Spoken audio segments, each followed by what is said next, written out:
Hello everyone. Who is ready for spring? I know that I am so ready to turn off the heaters in my house and studio, open up some windows, and let some nice warm breeze come through and freshen everything up. That has also drifted into my creative space. I've been wanting to make some fun, bright, cheerful little projects, and so I want to share this little mug rug with you. I want to demonstrate how you can do a blanket stitch to stitch down your applique, and how you can add some fun little quick embellishments just to add to your project. Today we're going to be using the pattern Spring is Coming. It's a 3-page, very simple PDF pattern, and we're going to be making this little project.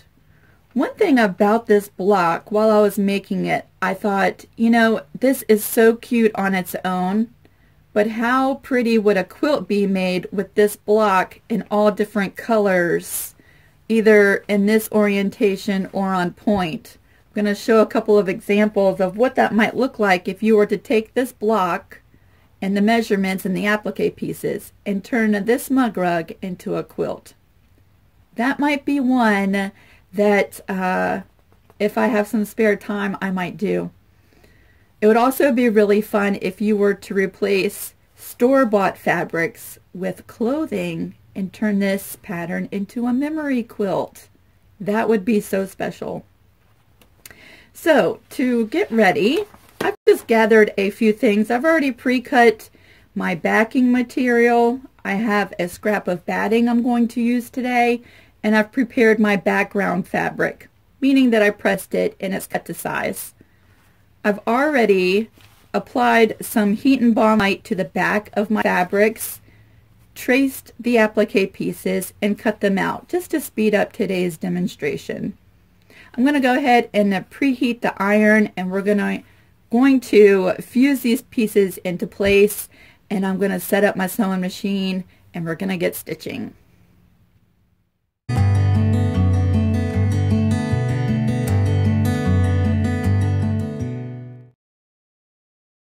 Here we are at the pressing board. I have all my pieces ready to go. I've already removed the paper backing. You can see the shiny adhesive that is glued to the back side of our fabric pieces. Because I designed this little quilt block to look like it's a pieced block, we're going to go ahead and start with the alignment of our pieces down in this corner so that everything lines up nice and neat. At this point, it's much like putting together a puzzle. And I'm going to start with my leaves and my stem. And we're going to line this edge up with this edge of our quilt block. And I like to go ahead and line everything up before I heat set so that I can move things around and make sure that it's exactly where I want it to be. To make it look like a pieced block, I want this top edge of our triangles to come straight across. And I think that looks pretty good, and my stem comes directly in the middle. I'm ready to go ahead and adhere those down with the iron, making sure not to move the pieces.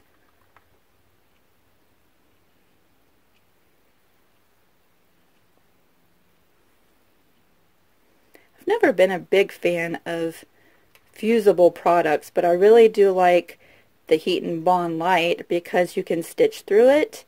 You could hand stitch through that. And because it doesn't add a ton of weight or different feeling to the fabric. It drapes pretty nicely. Alright, we have our leaves and our stem in place. Now we're going to go ahead and position our flower. And I want the corner or the tip of the bottom of the flower to just hide the top of that stem, just like that. We're going to glue the bottom part of this in because I want to position this top square. Now, because it's your quilt, you could do this all different kinds of ways. You could add some space like that, and that would give it a totally different look. For our quilt, we're going to go ahead and tuck the bottom corner up underneath the flower just like this. And then we're going to heat set that. So you can see very few pieces to this block. It's very simple and very fast.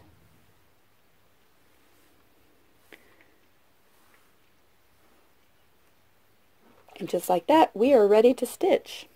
I'm going to go ahead, I'm going to move my sewing machine over here and hopefully be able to bring you in really close to see how I do a blanket stitch and stitch everything in place. Alright, with all of our settings in place, we're going to go ahead and start stitching down our flower pieces. Again, I have the yellow thread already in the needle and we're ready to go ahead and start stitching. One thing to keep in mind when stitching down applique is whenever you turn, make sure that your needle is in the fabric before you shift anything around. And we are stitching along the edge of our applique. And when the needle moves, we want it to come into our applique, take a little bite, and then come back to the edge and travel. So keep that in mind when setting up your stitch, that we are traveling along the edge and biting into our fabric. I'm going to go ahead and stitch everything in place, and I hope that nothing goes fuzzy or that I don't hit the camera while we do this. Let's go ahead and get started.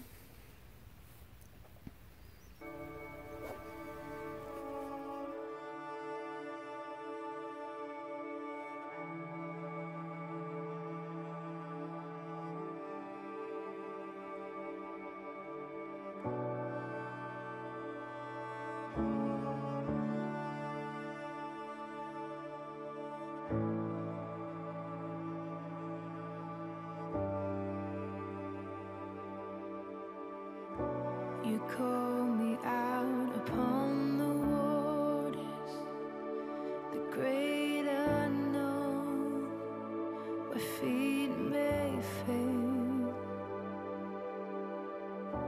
and there I find you in the mystery, in oceans deep, my faith will stand.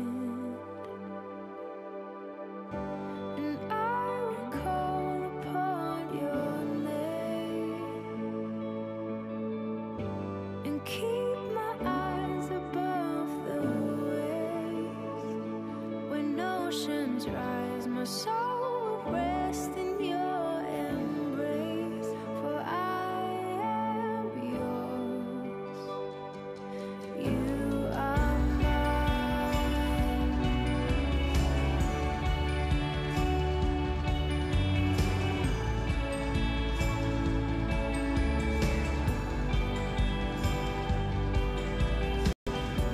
Your grace abounds in deepest waters.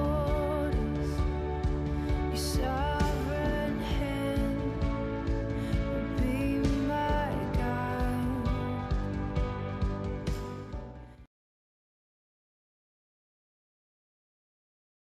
Alright, we have all of our applique stitched into place.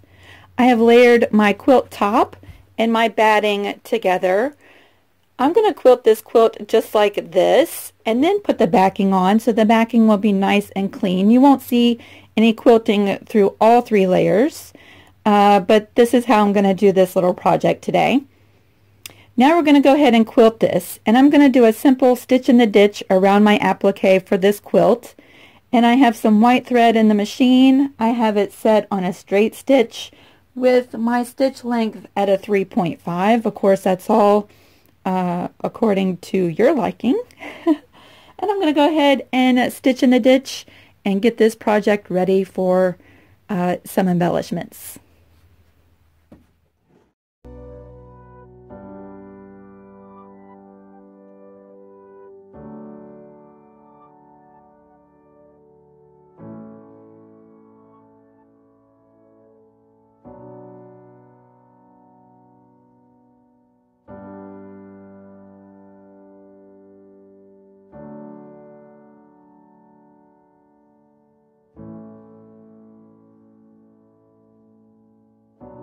Spirit, lead me where my trust is without borders. Let me walk upon the waters wherever you would call me. Take me deeper than my feet could ever wander, and my faith will be made stronger in the presence of.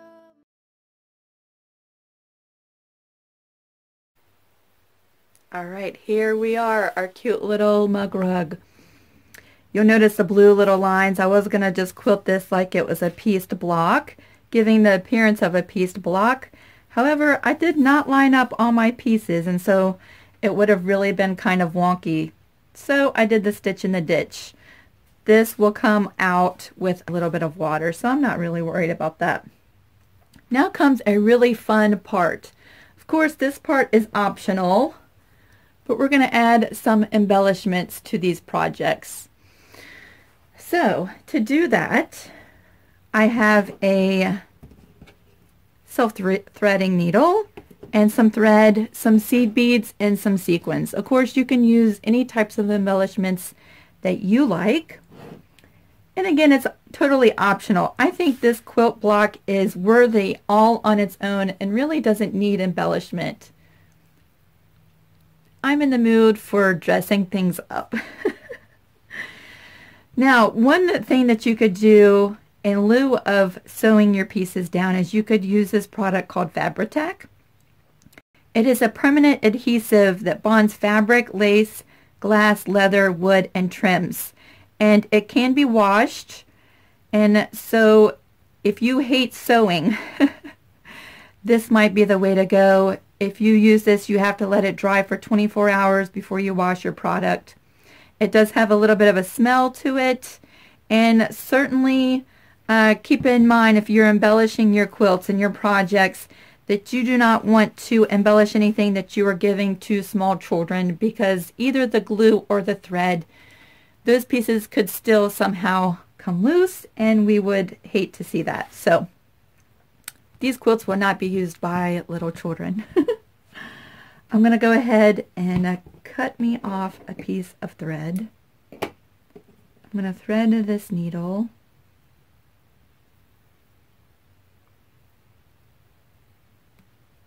Just like that. Now, I have my layers here. However, I'm going to just remove the backing because I don't want my stitches to show. If you do it through all the layers, you will see, like I did on this one, where you tie your knots. So I'm going to remove the backing temporarily, and we're going to sew our embellishments so that our knots are hidden in the middle of our quilt. Sorry if I'm moving the camera, you guys. All right, we're going to start by choosing some flowers. Let's see, flowers, flowers, flowers. We'll do 3 different color flowers, and we're going to leave the butterflies off of this one. So to start, you have your threaded needle. Come up from the back side of your quilt right into the top. Leave yourself a good thread tail enough to tie a knot,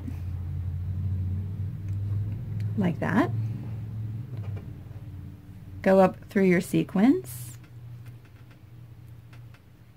Ooh, my fingers are cold.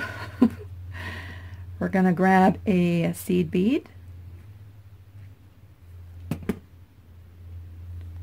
Then we're going to go back through the same hole on the sequins.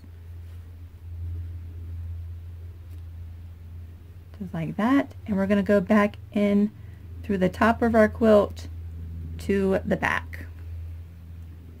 Just like that. We're going to turn this over. We're going to pull everything nice and tight.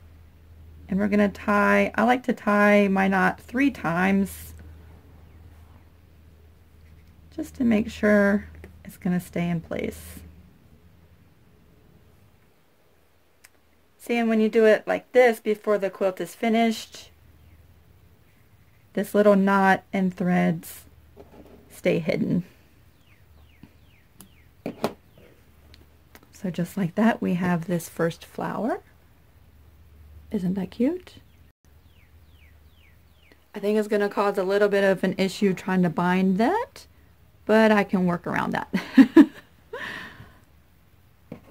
We will go ahead and finish putting on the embellishments for the other two flowers and meet back up at the end.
All right, we are all finished up, and this is our completed mug rug. And see how the back does not show any of the quilting or the ties. It's just nice and flat. You could, of course, quilt all 3 layers and give your back a nice quilted look. But how cute is this, right? I also had another idea about how you could make 3 or 4 of these. It might not fit all in the camera here. And just do a little hand stitch here and then display this up on a wall. I mean, wouldn't that be so cute? Just hang that right on a wall.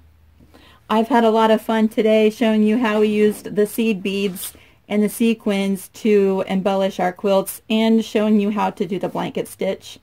Very, very simple.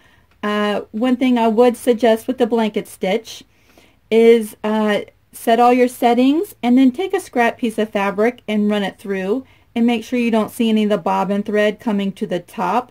If you do see the bobbin thread on the top, lower your tension until the bobbin thread goes away and no longer pops through on your quilt top. Give this a try. I would love to see your projects. If you want to join me over on Facebook, I'm going to put a link to my Facebook in the description box. This pattern is in my Etsy store, and I would love to see your little projects. I hope you guys have a wonderful, wonderful weekend, and we will see you soon.